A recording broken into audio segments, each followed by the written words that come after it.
Hi, everybody, and welcome to our very first group critique. Group critiques, I typically like to hold them the day after the task deadline. So, for example, this week it's today, Saturday, and then our next deadline is on Sunday. So, I'm going to be in the classroom on Monday to do the second critique of the week. You know, unforeseen events may come up, but in general, I really like to stick to that schedule so you get an idea of when I will be in the classroom to look at your work. And then at the end of the week is when we have our final submission. Um, okay, I think that's all I really wanted to say to get started in terms of just, the mechanics of the class. But if you have any questions, feel free to reach out to me at any time via email or questions to the professor. Um, you can see my schedule. I just recently updated my schedule very slightly within the classroom. Uh, I'm going to be out of the classroom typically Sundays and Thursdays. I just adjusted it based on our deadlines in class. So you won't see me around on those days, but the other 5 days of the week I'll be in the classroom, answering questions or running group critiques, that kind of thing. So this very first assignment is where we're just starting to experiment really with, you could say, composition or design by working with these basic geometric shapes. That's what you were working on. You were taking 7 of those shapes and you were using them in 4 different compositions, four different ways in these areas. And I really love these types of assignments because it really shows you the power of variation, how you can take the same shapes and turn them into different compositions, and how also abstract shapes, geometric shapes can create so many amazing possibilities. And really every type of composition we have in the world, whether it's representational or realistic or abstract, is really based, like, ultimately on sort of a fundamental geometric shape. Everything's kind of made out of those, sort of geometric types of shapes, or, sort of more organic type of abstract shapes, and then we add details to make them look realistic. Um, and I would say that in terms of composition, what you will have noticed working on this assignment is that a lot of composition is just about experimentation, isn't it? Where you experiment and then suddenly everything starts to feel like it's resolved, like it feels, oh, this somehow locked into place, or this feels like really complete. Now, there are a few like rules you could say of creating a composition. We'll maybe talk about a few of them today in our critique, and you'll also be learning about them in the learning materials area, or the learning path, I should say. Um, and then maybe we'll add a few more things in today as we discuss, pertinent to this particular exercise. But, a lot of it really is, experimentation until you start feeling things coming together. And so that's why these exercises are so wonderful, is that you get a chance to do that. Okay, and I think that's it. So we'll get started here. Just a note about the software I'm using. In this class, I think I'll probably be using Bridge a lot. That's what we're in here, Adobe Bridge, just because it's really easy to kind of put everyone's work up and then look at them individually. I may use other software to review, but that's typically the one I think I'll probably be choosing to work with. Um, Okay, lastly, I just wanted to mention, I always like to mention this at the very beginning of class. We do have a software tutoring service. We have a lot of great videos and training within the classroom. And then we also have, if you go to the help area, I think it's really important that you know about this because there's a lot buried in this area here. The first is Thinking Storm. If you haven't yet been here, it's a live tutoring service, and I really recommend that if you run into a software problem, it can be something like you're having trouble with a certain tool, or you just want to do certain kind of thing and you're just having trouble with it. Head over here, just click in here, it'll guide you through a few steps, and then you can see a live tutor. And the benefit of the live tutoring service is that they can actually see your screen, like share your screen with you and see what's happening in your screen.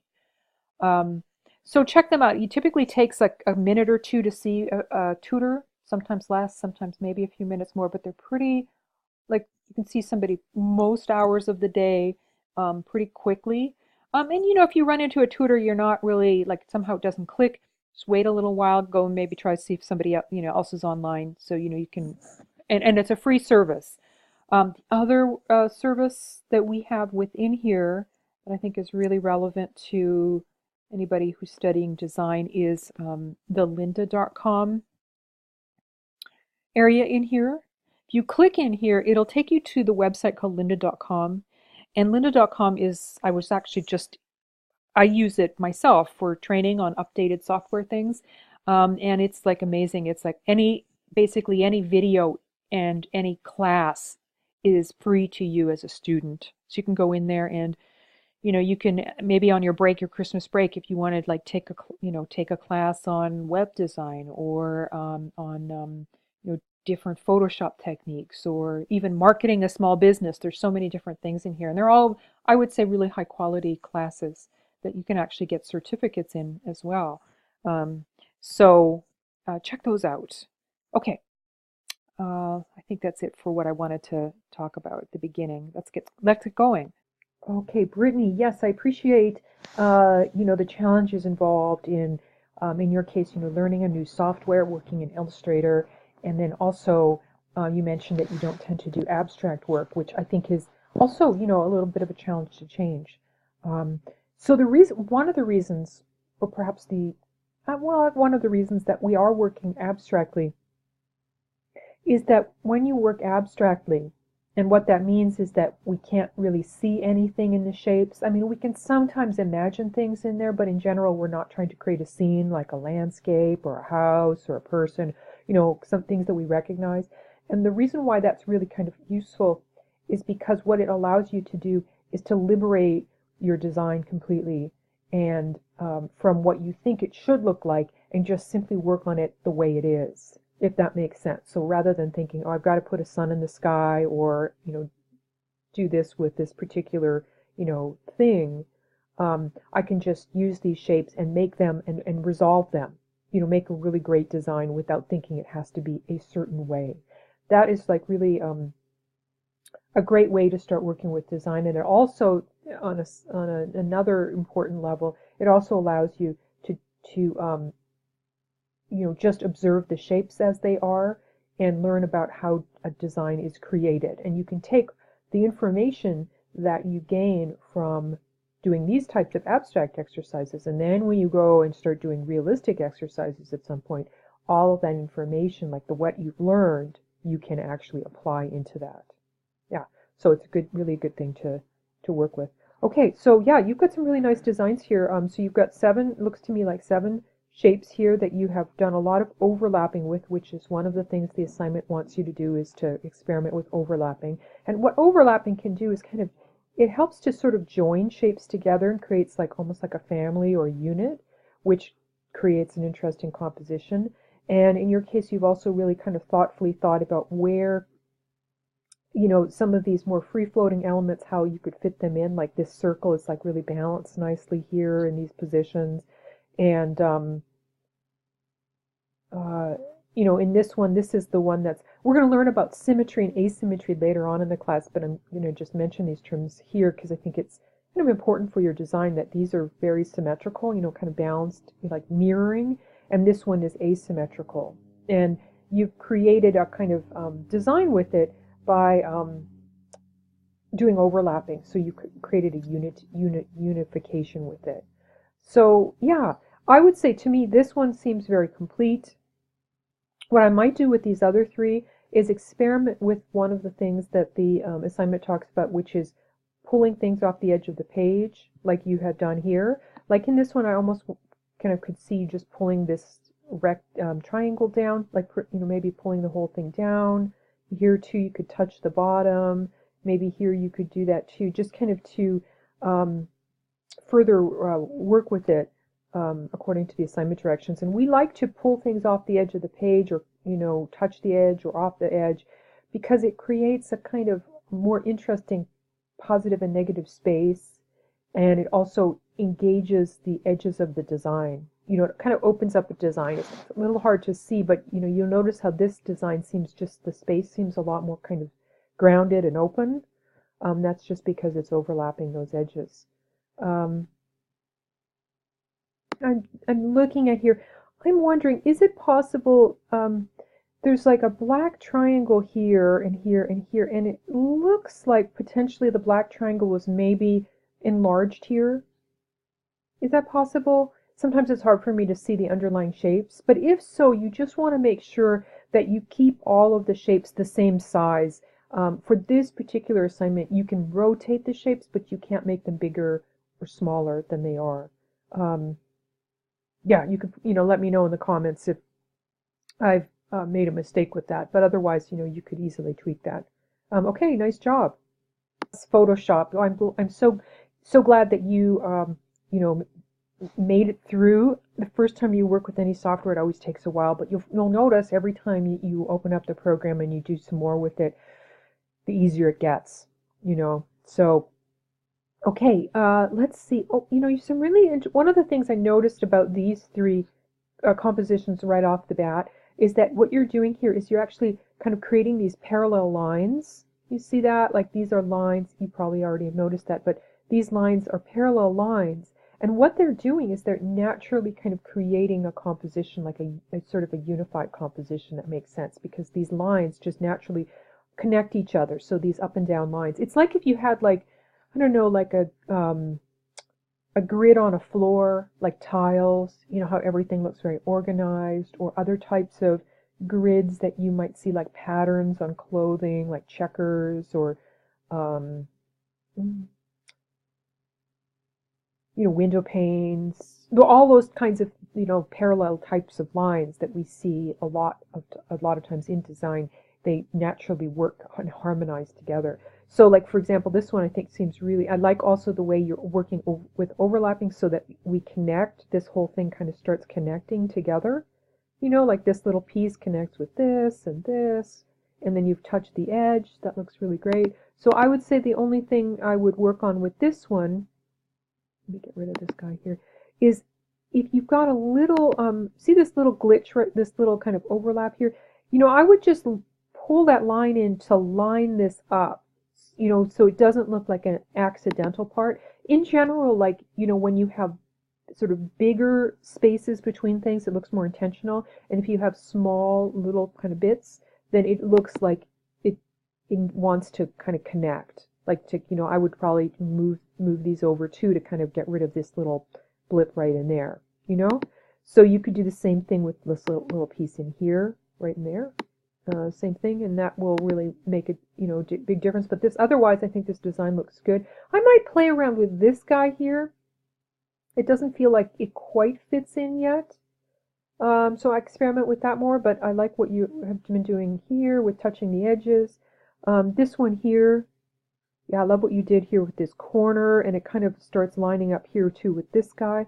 I might play with, so this little blip right in here, I would line that up, that little, it's hard to see, so I'll just point here. This little one, I would move this black bar over to kind of maybe join it, so it looks more intentional. And then maybe experiment with the triangle a little bit and see if you could fit that in a little bit more, maybe by rotating it or moving it in different places, see if you kind of fit that in.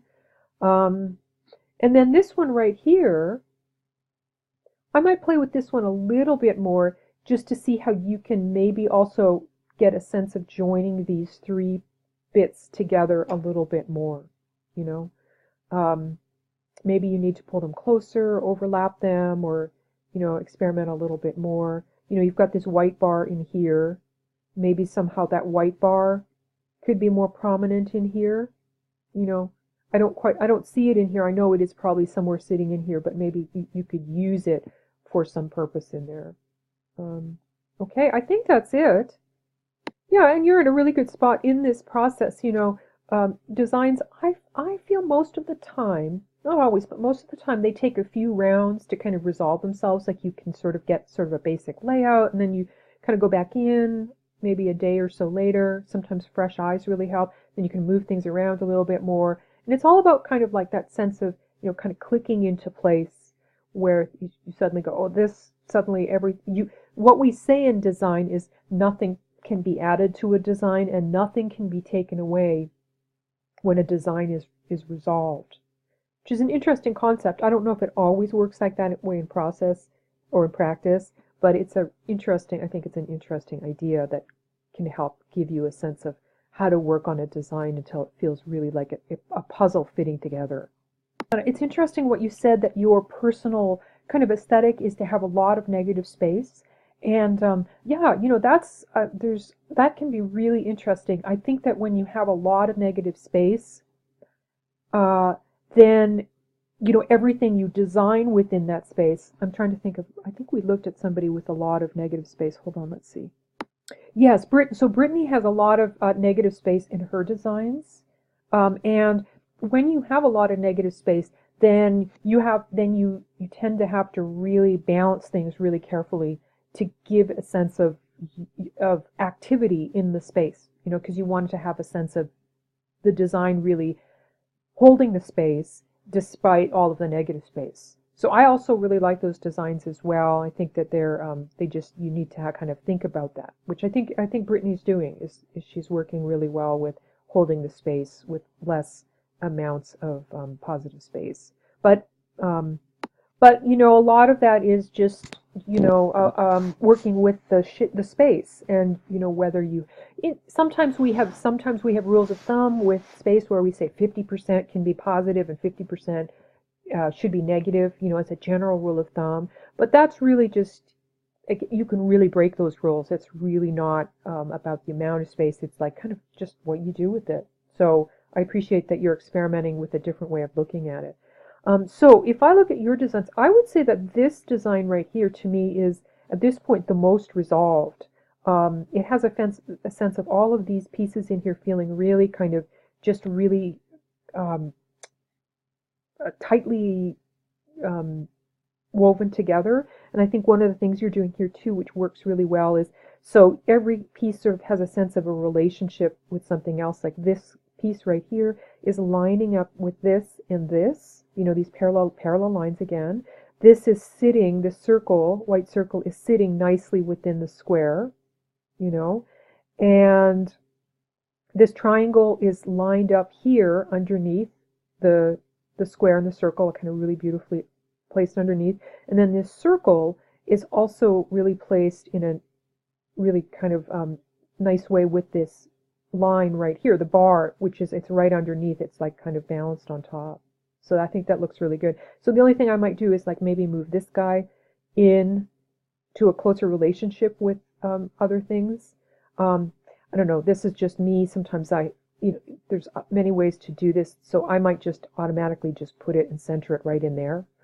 Because it would be really, put it right in the center because it seems like it would just be really tightly fit in there. But there's other ways to bring this in, so you could experiment with that if you like. So with this one right here, I think this is a really interesting kind of combination right in here. This whole unit right here seems to be really fitting together nicely.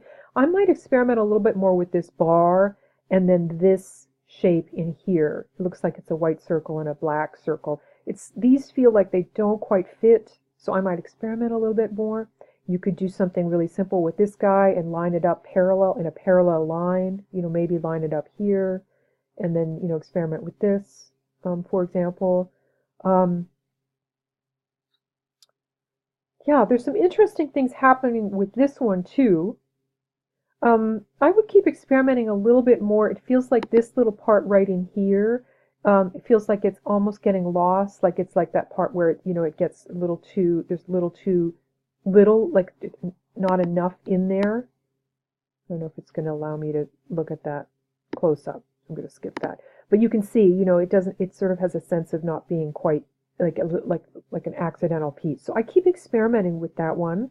Um, and, maybe with this black circle, maybe pull it off the edge of the page a little bit. Sometimes when we get almost to the edge, but not there, there's a sense like the viewer wants to pull it off the edge or move it further in so it doesn't, but because we're experimenting with, pulling things off the edge of the page, that would be my tendency. So I might keep experimenting with this a little bit more, just kind of move things around, see how you could maybe play with it a little bit more. This one, I like the way everything's visually connecting. This particular shape in here, I love what's happening with this one right here, this guy. And I like the sort of relationship with this and this sort of but I might play with where this is placed and where this is placed in relation to this. It doesn't feel like it's quite clicking yet, so I might experiment with that a little bit more. Um, Okay, so yeah, just keep playing with this. I think you're, on the right track, and just with a little more experimentation, you will really have these like completely resolved. Yeah, it's very interesting once we start paying attention to the negative spaces. It's something that I think, for me, I always think, what sets a designer or an artist apart from other people who might sort of dabble in design is, well, I mean, I don't want to, there's a lot of self-taught people that are really, really understand design. But I would say in general, though, it seems to be like the approach to things like positive and negative space, like where, because I know I really like to, draw and do things as a child. And I noticed that I wasn't always paying attention to the negative space. I would always focus on what am I drawing, like while I'm drawing a picture of this house, and I wouldn't think about, well, what is around it in the negative space. And that kind of combination of the entire sort of, picture plane, you could say, or a piece of paper, whatever you're working with, is actually, it is the whole composition in it, and it really can, once you start noticing the shapes that exist in the negative space, you then are, I think, on your way to just creating good compositions. It's just kind of, and it's just a flip in our perception, really. That's all it really is. Okay, so in your design, well, this one looks really good. Yeah, so I love what you've done here. Everything here feels very intentional, where everything's sort of placed and connected and sort of just like really balanced, like the triangle within the circle, kind of connecting to that bar, with this sitting nicely, all of these shapes. So the only thing I might do in this one is experiment with maybe moving something over and kind of overlapping it. Like you could maybe take this whole grouping and move it over to the right or to the left, that sense of overlapping the edges of the page. That would be interesting to do. Um, this one's really nice too. I like what you've done here with kind of connecting everything. This is, this feels like it's relating to this. Even though there's a lot of space between these, you can really visually connect things by your placement. So like this naturally wants to, it feels like it belongs in the center of this. So it's connecting here, and then we connect up here, and then we go here, which I think is quite nice. Um, let's see, this one here. I love what's happening here. It almost feels like, I don't know if you can move this white triangle up a little bit so that you get three equal little bits of these triangles, if that works. That might be interesting to kind of really get that really symmetrical in there. I might play a little bit more with this combination in here and see if you could get it fitting with this unit. This is a unit because of overlapping. This is a unit because of overlapping in the placement. How could you join these two together? I'd work on that. And I would do the same with this one here. See how you can join this and this and this in some interesting way, because that will connect these. Right now they feel a little unconnected. So we've already talked a little bit about different ways of connecting it by placement, maybe parallel lines. In your case, I guess you probably don't have parallel lines here to connect. But if you did, that would be a way to do that. Okay, and then maybe I might experiment with this area in here a little bit more too. Um, but yeah, you've got some really good things happening here, and I think just a little bit more experimentation, and you will have all of your designs resolved. Okay, Crystal. Yeah, so you've got your AI file here. That's great that you included it, and your GIF. You don't have, and of course, you guys don't have to conclude the AI file, but um, so the GIF in this case, the GIF or GIF is actually it's a great file format, especially for this type of work. But this class asks for JPEG file, and there's some really boring reasons for that. One is just can tend to be a little bit easier to view, and so what I'd like you to do here is I'm going to actually go over to Illustrator with your file, your Illustrator file, and we'll save it as a JPEG there. So here we are with your file. So here's the instructions right in here in the template. You go to File, let's see here. So that's a little bit, the file menu is a little bit above our screen, and then we can go to, let's see, what does it say here to do? There's different ways. Save for web, file export. So either one of those, file, Um,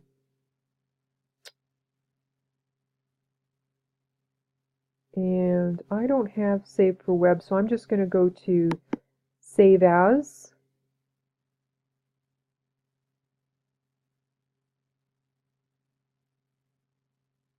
Or actually, I'm going to back up a little bit here. I'm giving you all the wrong instructions. We should follow these directions. Hold on a second here. So, File, and they want you to export, Save for Web.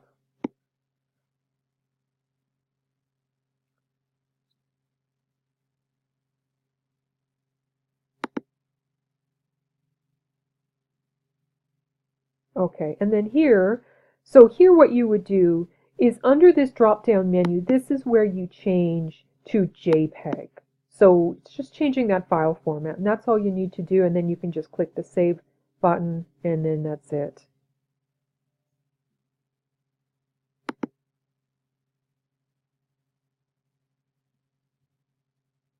Okay, hopefully that made sense. Um, all right, so Crystal, yeah, science background. You know, science backgrounds are great in terms of transitioning into art. There is something I think about. A lot of design is really problem solving.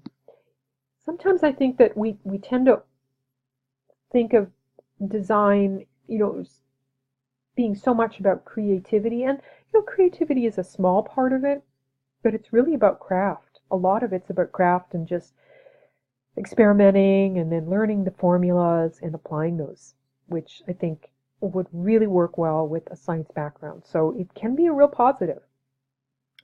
Okay, so in your designs, yeah, I think you're starting to really start to work with developing the relationships amongst all of your different shapes, which is really key. And also you're working with overlapping really strongly, which is great. Overlapping really just, again, I can't, overlapping on the edges of the page and also the shapes themselves, both of those things really create, I think, an interesting design. And I really like what you've started doing here with this sense of kind of mirroring all of the shapes. It really, in the way things are pointing to each other. Um, I like what you're doing in here. I might watch the little kind of glitches that you have in here, wherever you can, if you can, those little kind of uh, things that sort of maybe, um, I think that's the only part was right in there. I like what you've done here with the overlapping here and then lining these guys up.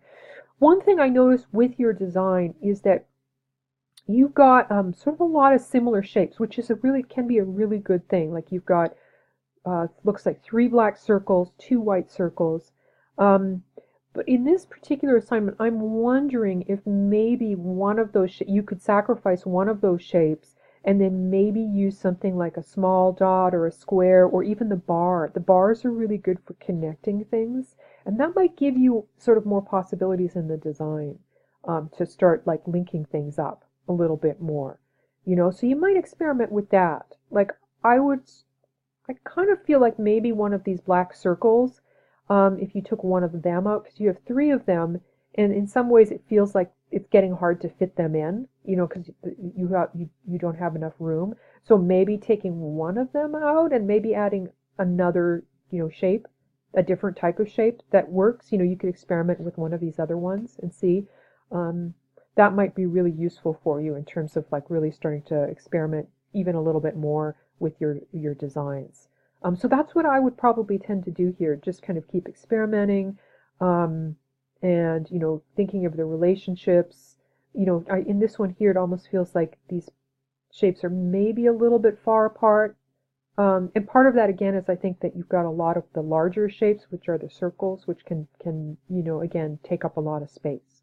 Um, okay, so yeah, keep experimenting a little bit more. Okay, all right, everybody. I think that's it for our critique here on Saturday.